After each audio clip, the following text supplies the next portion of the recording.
प्यारे बच्चों, आज हम आपके हिंदी का वसंत भाग 3 कक्षा 8 का जो दूसरा पाठ है उसको हम आज वैसे पहले पढ़ चुके हैं। आज हम उसका एक रिवीजन कर रहे हैं, तो आप इसको ध्यान से समझिए।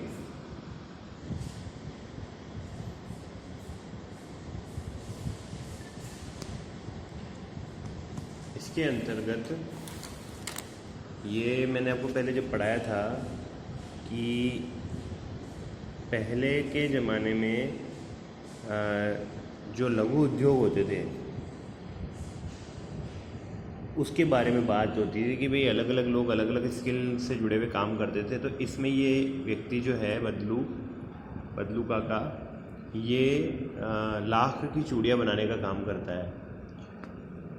तो इसमें जो लेखक है वो कहते हैं कि बदलते समय का प्रभाव जो है वो हर वस्तु पर पड़ता है। बदलू व्यवसाय से मनीहार था, यानी वो लाख की चूड़ियाँ वगैरह बनाता था और बहुत ही सुंदर चूड़ियाँ बनाता था।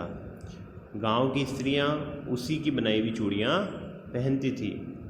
बदलू को कांच की चूड़ियों से बहुत चिढ़ थी, क्योंकि कांच की चूड़ियाँ सस्ती भी आती थी, जल्दी टूट भी जाती थी और चुभती भी थी, है ना।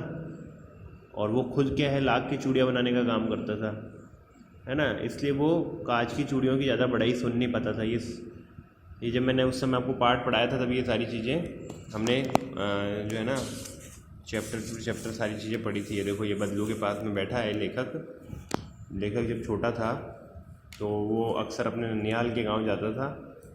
लेकिन ननिहाल के गांव में वैसे तो अपन क्या बोलते हैं, सबको मामा बोलते हैं, लेकिन लेखक इसको क्या बोलता था, बदलू को काका, है ना।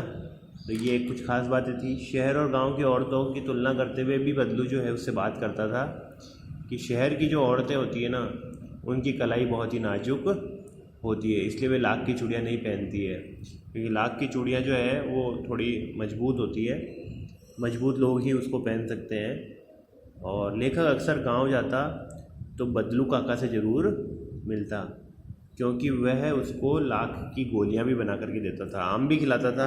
ये सब चीज़ें अपन ने पढ़ी थी। वो उसको आम खिलाता था, लाख की गोलियां बना करके देता था। पर एक बार क्या हुआ, उसके पापा की ट्रांसफ़र हो गई, लेखक के पापा की, तो वो काफ़ी टाइम तक गांव जा नहीं पाया। और वहाँ वह औरतों को कांच की चूड़ियाँ पहने देखता है। बाद में जब वो जाता है तो उसको लाख की चूड़ियों की याद आ जाती है और वह बदलू से मिलने के लिए उनके घर जाता है। यानी बहुत सालों बाद जब वो वहाँ जाता है, ठीक है ना, तो वो देखता है कि यार बदलू काका का क्या हुआ, चलो अपन मिल के आते हैं। तो वो उनसे मिलने जाता है, ठीक है ना। और उसके बाद में बातचीत के दौरान बदलू उसको बताता है कि आजकल लाख की चूड़ियों का जो है व्यवसाय एकदम ख़त्म हो गया है ना। वो बूढ़ा भी हो गया था, उससे काम होता नहीं था, है ना। ये देखो इसमें लिखा ना, मुझे लगा उसे दमा है ना। इस तरह से वो काफ़ी थक भी गया था, है ना। और उसने ये भी बताया कि कांच की चूड़ियों का प्रचलन बढ़ने से अब लाख की चूड़ियाँ बहुत कम लोग पहनते हैं।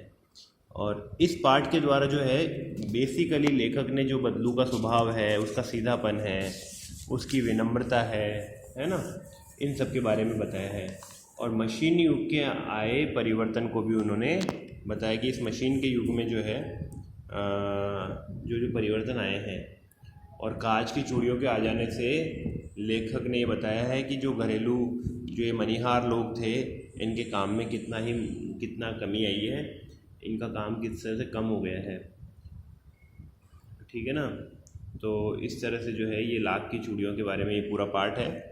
एक बार आप इस पाठ को, चूँकि अपन ने बहुत पहले पढ़ा था इसको, अभी लगभग 1.5-2 महीने हो गए होंगे उस बात को, तो आप इस पाठ को एक बार घर पर दोबारा पढ़ लें। और कहीं कोई दिक्कत हो तो आप मुझे पूछ सकते हैं, ठीक है ना। कहीं भी कुछ भी आपको समझ में नहीं आ रहा हो तो आप मुझे पूछ सकते हैं। इस पाठ को दोबारा पढ़ें। अगर अब तक भी आपने इसका वर्क नहीं किया है तो ये कहानी से जो क्वेश्चन है 5 प्रश्न, ये 5 प्रश्न आपको कॉपी में करने हैं, ठीक है ना। चाहे तो ये शब्दार्थ आप लिख सकते हैं, ज़रूरी नहीं है सभी लिखें। अगर आपको लगता है, आपको अच्छा लग रहा है, आपके समय है, आप लिख लें, ठीक है ना। और भी जो भी वर्क होगा, मान लो इसके आंसर्स आपको ऑन ही लिखने, वैसे तो खुद के आंसर लिखने हैं। जैसे कि बचपन में लेखक अपने मामा के गांव चाव से क्यों जाता था और बदलू को बदलू मामा ना कहकर बदलू काका क्यों कहता था। ठीक है ना। तो इसका उत्तर आपको अपने ऑन देना है, क्योंकि बदलू काका से उसका प्रेम था और वो गांव क्यों जाता था, है ना, क्योंकि वो ननिहाल का गांव था, है ना। और वहाँ पर चाव से इसलिए जाता था खुशी खुशी, क्योंकि उसको वो बदलू काका कांच की गोलियाँ बना के देता था, है ना। इस तरह से आप अपना ऑन आंसर बनाएंगे। वस्तु विनिमय क्या है, विनिमय की प्रचलित पद्धति क्या है। तो देखो इस पाठ में भी आया था जब मैंने आपको बताया था कि वस्तु विनिमय का मतलब होता है एक ऐसी व्यवस्था जिसमें चीज़ के बदले यानी किसी वस्तु के बदले वस्तु दी जाती है, उसको वस्तु विनिमय कहते हैं, है ना। और विनिमय की प्रचलित पद्धति कौन सी है, तो आजकल जो विनिमय की प्रचलित पद्धति है वो आपको सबको पता है कि पैसों के बदले कोई वस्तु जब दी जाती है तो वो विनिमय की प्रचलित पद्धति कहलाती है। मशीनी युग ने कितने हाथ काट दिए हैं, ये पूछ रहे हैं कि मशीनी युग में कितने हाथ काट दिए हैं। तो मशीनी युग के आने से बहुत से हाथ कट गए हैं। तो लेखक की कौन सी व्यथा है इसमें, लेखक की व्यथा यही है जो इस पाठ की मूल का जो प्रेरणा है, इस पाठ की मूल जो बात है वो यही है कि इन मशीनों के आ जाने से जो वास्तव में मेहनत करके काम करने वाले लोग थे, पैसा कमाने वाले लोग थे या इज्जत की रोटी खाने वाले लोग थे, वो अब जो बेरोज़गार हो गए हैं। बदलू के मन में कौन सी व्यथा थी जो लेखक से छिपी ना रह सकी, तो बदलू के मन में यही व्यथा थी कि आजकल लोग कांच की चूड़ियाँ पहनने लगे, मशीनों से बनी चूड़ियाँ बहुत सस्ती और सुंदर भी दिखाई देती थी, है ना। और इसलिए ये जो व्यथा थी बदलू के मन की, ये उसको दिखाई दे गई। मतलब उसको कोई काम नहीं मिल रहा था, पहली चीज़। दूसरी चीज़, कांच की चूड़ियाँ सुंदर भी थी, सस्ती भी थी, है ना, हल्की भी थी। तो ये सब देखते हुए जो है अब लोगों ने लाख की चूड़ियाँ पहनना बहुत कम कर दिया था। तो ये लेखक, उसके बदलू के मन की जो व्यथा थी, ये लेखक से छुपी ना रह सकी। मशीनी युग से बदलू के जीवन में क्या बदलाव आया, तो ये आपको पता ही है कि मशीनी युग के कारण उसको काम बहुत कम मिलने लगा था, है ना।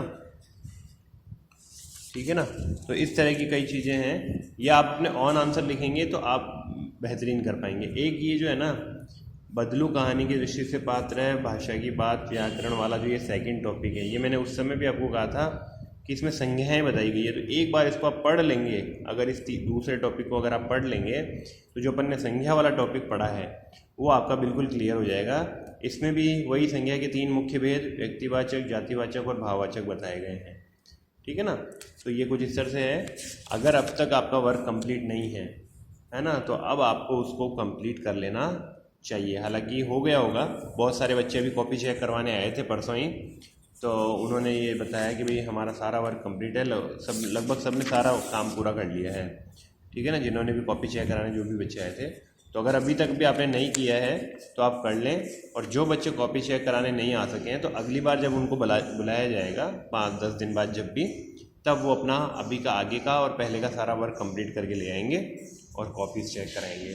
क्योंकि बेटा इस साल आपको पता है, पिछले साल भी हमने देखा कि ये कोरोना काल जो है, इसकी वजह से हो सकता है स्कूल्स बुला करके पढ़ाई कराना पॉसिबल नहीं हो, क्योंकि बच्चों की और टीचर्स की, सबका जो जीवन है वो ज़्यादा महत्वपूर्ण है। तो सोशल डिस्टेंसिंग रखते हुए और हम लोग जो है घर से ही पढ़ेंगे, तो उससे क्या होगा कि हमारी पढ़ाई भी बाधित नहीं होगी, हमको चीज़ें, कॉन्सेप्ट्स भी हमारे क्लियर रहेंगे। और जैसे ही वैक्सीनेशन कंप्लीट होता है या कोरोना का खतरा कम होता है और गवर्नमेंट स्कूल खोल देती है, तो उसके बाद में फिर हम जो है प्रॉपर स्कूल से पढ़ाई करेंगे। लेकिन जब तक थोड़ा सा भी खतरा है, आप देख रहे हैं 3rd वेव का भी खतरा है, तो इसलिए अपने को घर से ही डेली आप 2 घंटे बैठ करके अपनी पढ़ाई करें, डेली घर पर ही। ठीक है ना।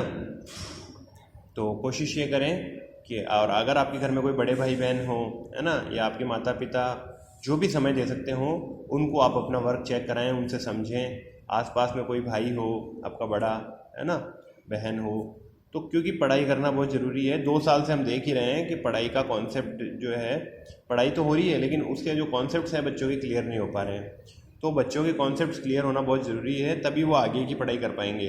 एक क्लास से दूसरी क्लास में प्रमोट होना अलग चीज़ है, एक क्लास की चीज़ को समझ करके और अगली क्लास से में उससे आगे की पढ़ाई को करना बिल्कुल अलग चीज़ है।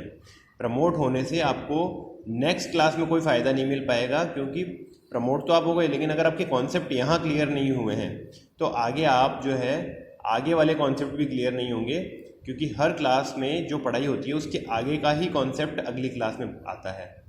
इसीलिए आपको जो भी कुछ पढ़ाया जा रहा है उसको आप ध्यान से पढ़ें, उसका होमवर्क कंप्लीट रखें, और जब आपको बुलाया जाए तो वो आपके पेरेंट्स के साथ में आप अपनी कॉपियाँ भिजवा दें, जिससे कि आपकी कॉपीज़ चेक हो सके, ताकि हमको भी पता चले कि इस बच्चे को कितना आ रहा है। कुछ भी समझ में नहीं आता है तो आप जो है पूछ सकते हैं कि भाई ये चीज़, ये कॉन्सेप्ट कैसे क्लियर होगा या ये कैसे होगा। हम लोग हमेशा अवेलेबल हैं आपके लिए। तो आज की वीडियो में इतना ही। थैंक यू बेटा।